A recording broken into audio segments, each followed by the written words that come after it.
بسم اللہ الرحمن الرحیم۔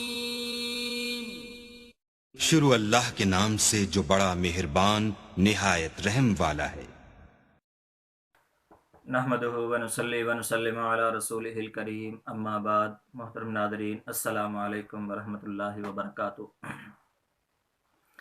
آج میں آپ حضرات کے سامنے ان لوگوں کے بارے میں گفتگو کروں گا کہ جن کو شریعت مطہرہ نے اجازت دی ہے کہ وہ روزہ چھوڑ سکتے ہیں۔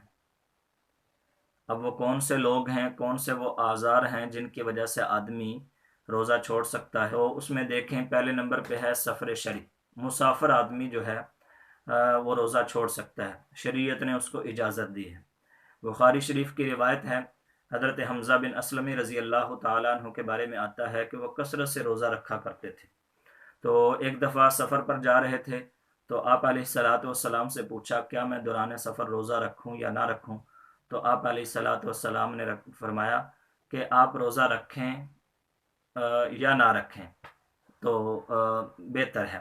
مطلب اگر آپ روزہ رکھ لیتے ہیں تو افضل ہے، اور اگر آپ روزہ نہ رکھیں تو آپ کو اجازت ہے۔ تو یہ حدیث بتلا رہی ہے کہ مسافر جو ہے وہ اگر روزہ چھوڑ بھی دے تو اس کو گنجائش ہے، یہ عذر شرعی کہلاتا ہے۔ اب آئیں سفر کے حوالے سے یہاں 3-4 مسئلے سمجھ لیں کہ سب سے پہلے کہ آدمی مسافر بنتا کب ہے؟ تو اگر کسی آدمی نے اپنے شہر کی حدود سے نکل کر تقریباً 48 میل اور کلومیٹر میں جائیں تو 78 کلومیٹر طے کر لیا، فاصلہ طے کر لیا، تو اب یہ آدمی مسافر کہلائے گا، یہ روزہ چھوڑ سکتا ہے۔ دوسرا مسئلہ اس میں یہ سمجھیں کہ اگر کسی آدمی نے اپنے شہر کی حدود سے نکل کر جہاں پر جا رہا ہے وہاں پر 15 دن یا 15 دن سے زیادہ ٹھہرنے کی نیت کی ہے کہ میں وہاں پر مثال کے طور پر لاہور پہنچ کر میں 15 دن ٹھہروں گا یا میں 15 دن سے زیادہ ٹھہروں گا، تو اب یہ آدمی وہاں پہنچ کر مقیم ہو جائے گا۔ تیسری بات اس میں یہ سمجھ لیں کہ اگر کوئی آدمی سفر اس نے شروع کیا، بے شک اس نے وہاں پہنچ کر 15 دن یا 15 دن سے زیادہ ٹھہرنے کی نیت نہیں کی، لیکن وہ اس کا چونکہ آبائی گاؤں ہے، اپنے شہر پہنچ گیا۔ آبائی گاؤں یا آبائی شہر کا مطلب یہ ہے کہ جہاں پر اس کی پیدائش ہوئی ہے، وہاں پہنچ جاتا ہے تو وہاں جا کر یہ خود بخود مقیم ہو جائے گا۔ اب روزے کا وقت آئے گا تو اس کو یہ روزہ رکھنا ضروری ہو جائے گا، اب یہ مسافر نہیں کہلائے گا۔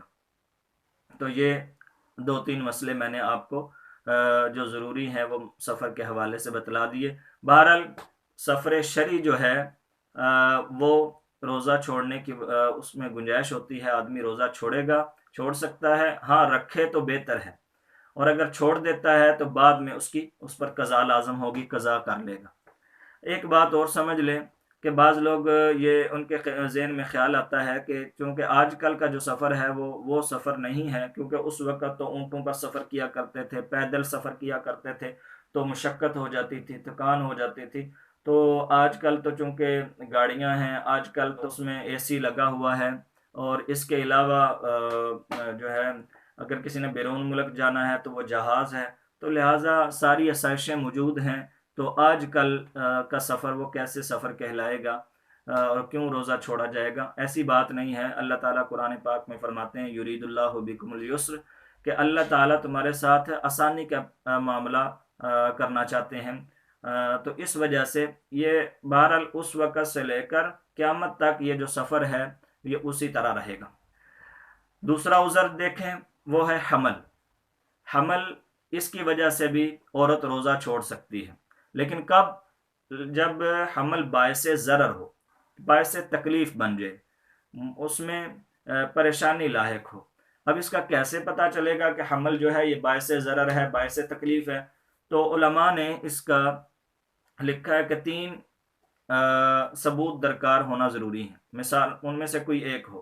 مثال کے طور پر اگر کوئی ماہر ڈاکٹر ہے، ماہر طبیب ہے، اور وہ خوف خدا بھی رکھتا ہے، وہ اگر کہہ دے کہ اگر آپ نے روزہ رکھا تو آپ کی بچے کی جان کو خطرہ ہو سکتا ہے، پریشانی ہو سکتی ہے۔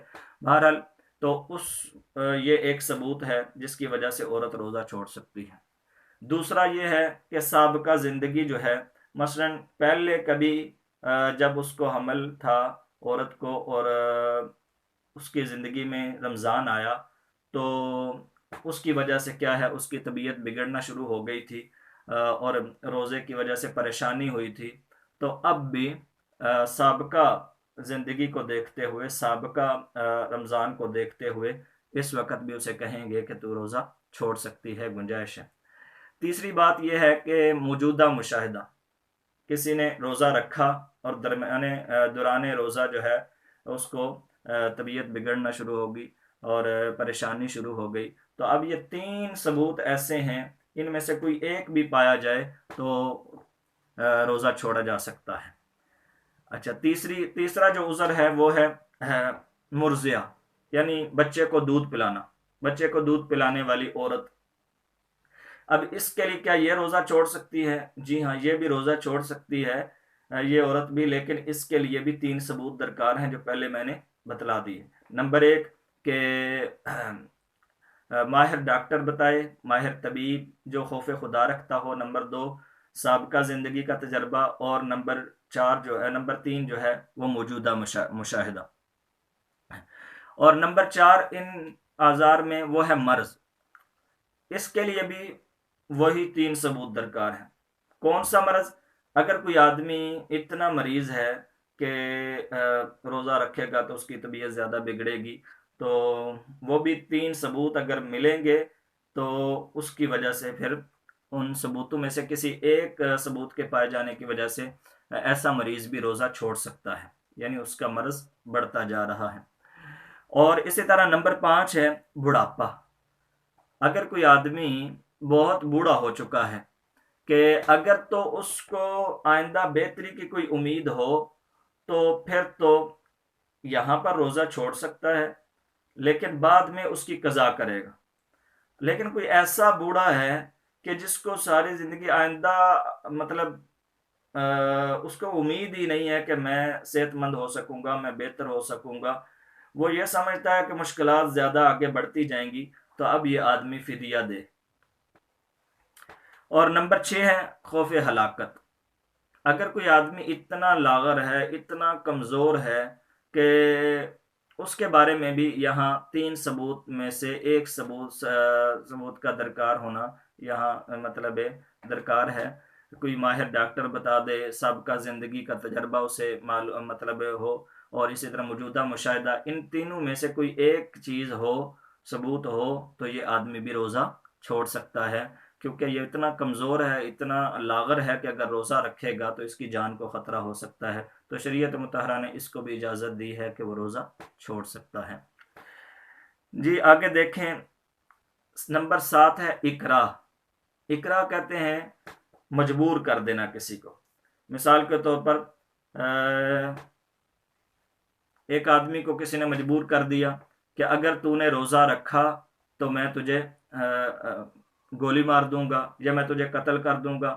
اس طرح اگر کوئی آدمی مجبور کر دیتا ہے اور جس کو مجبور کیا جا رہا ہے اسے یقین ہے، وہ سمجھتا بھی ہے کہ یہ تو مجھے ایسا ہی ہے، پاگل ہے، یہ مجھے قتل کر دے گا، تو اب یہ آدمی بھی روزہ چھوڑ سکتا ہے، کیونکہ اس میں اپنی تو کوئی غلطی نہیں، اس کو مجبور کیا جا رہا ہے۔ تو اکراہ جو ہے یہ 7واں پوائنٹ ہے، اس کی وجہ سے بھی شریعت مطہرہ نے اجازت دی ہے کہ وہ روزہ چھوڑ سکتا ہے۔ دیکھیں نمبر 8 کیا ہے، یہ ایسا مزدور جو گھر میں اکیلا کام کرنے والا ہے اور چھوٹے بچے ہیں، اور اس کے علاوہ گھر کا سارا نظام اس نے چلانا ہے، بیوی ہے، اگر کمانے کے لیے نہیں جاتا تو پیسے مطلب گھر میں ایسے نہیں ہیں، فاقے ہو رہے ہیں، اور اس کے علاوہ گزارا ہی نہیں چل سکے گا، تو اور کام بھی ایسا سخت کرتا ہے، ایسا مزدوری والا کام کرتا ہے، مثال کے طور پر ایسے علاقے جہاں پر گرمی بہت زیادہ پڑتی ہے، اب 16-17 گھنٹے کا روزہ ہو اور گرمی بھی شدت کی ہو، جون جولائی کی گرمی ہو، تو وہاں پر آپ کو خود پتہ ہے کہ کتنی مشکل ہوتی ہے۔ اب یہ گھر میں کمانے والا بھی اکیلا، اس کے علاوہ کوئی بندہ بھی نہیں ہے کہ جو کما کے لائے اور یہ گزارا کرے، اور گھر میں کوئی اتنے پیسے بھی نہیں ہیں کہ اس پر گزارا کر سکے، تو اس کو مجبور محض کہیں گے۔ اب یہ مزدور بھی کیا کر سکتا ہے؟ روزہ چھوڑ سکتا ہے، اور اس کے روزہ چھوڑنے کی وجہ سے شریعت مطہرہ اس کو گناہگار نہیں کہے گی، بلکہ بعد میں یہ اس کو کبھی موقع ملے گا تو یہ اس کی قضا کرے گا۔ نمبر 8 دیکھیں، وہ ہے جہاد۔ جہاد، اس کی وجہ سے بھی سپاہی جو ہیں وہ روزہ چھوڑ سکتے ہیں۔ اب سپاہی، یہ دیکھ لیں آپ، وہ کتنی سخت ڈیوٹی ہوتی ہے، مورچے میں کھڑے ہیں، اسی طرح یا سرحد پہ کھڑے ہیں تو وہاں دشمن کا خطرہ ہے، 9 10 گھنٹے، 11 گھنٹے، 12 گھنٹے ڈیوٹی کرنا پڑتی ہے، وہاں پر بھی دھوپ بھی ہے، سخت گرمی ہے، اور بار بار اس کو کبھی ادھر جانا پڑتا ہے، کبھی بہرحال بڑی مشقت والی ان کی ڈیوٹی ہوتی ہے۔ تو وہاں پر اگر وہ ڈیوٹی نہیں ادا کرتے، صحیح طرح سے وہ ڈیوٹی نہیں دیتے، تو پورے ملک کو خطرہ ہو سکتا ہے۔ تو ایسے فوجی، ایسے سپاہی جو ہیں وہ روزہ چھوڑ سکتے ہیں، ان کو رخصت دی ہے شریعت مطہرہ نے۔ تو نمبر 10 ہے حیض اور نفاس۔ حیض اور نفاس کی وجہ سے بھی عورت روزہ نہیں رکھے گی۔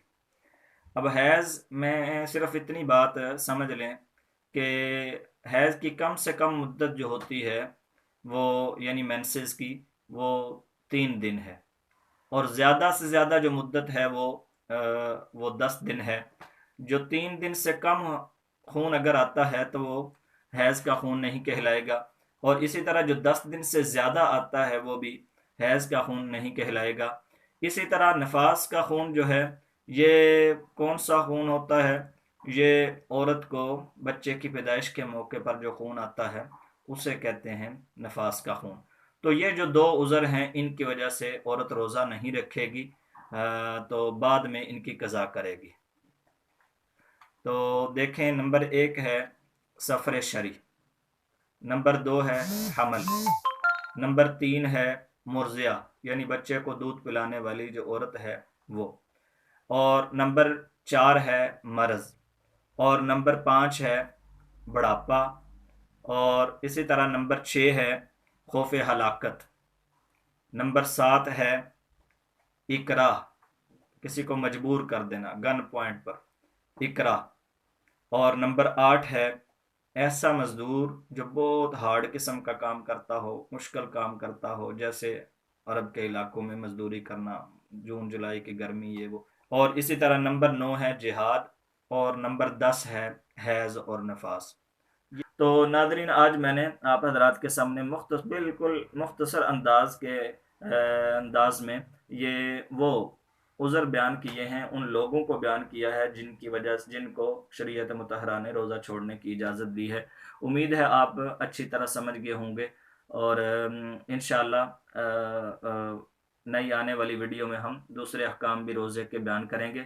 تب تک کے لیے مجھے اجازت دیجیے، والسلام۔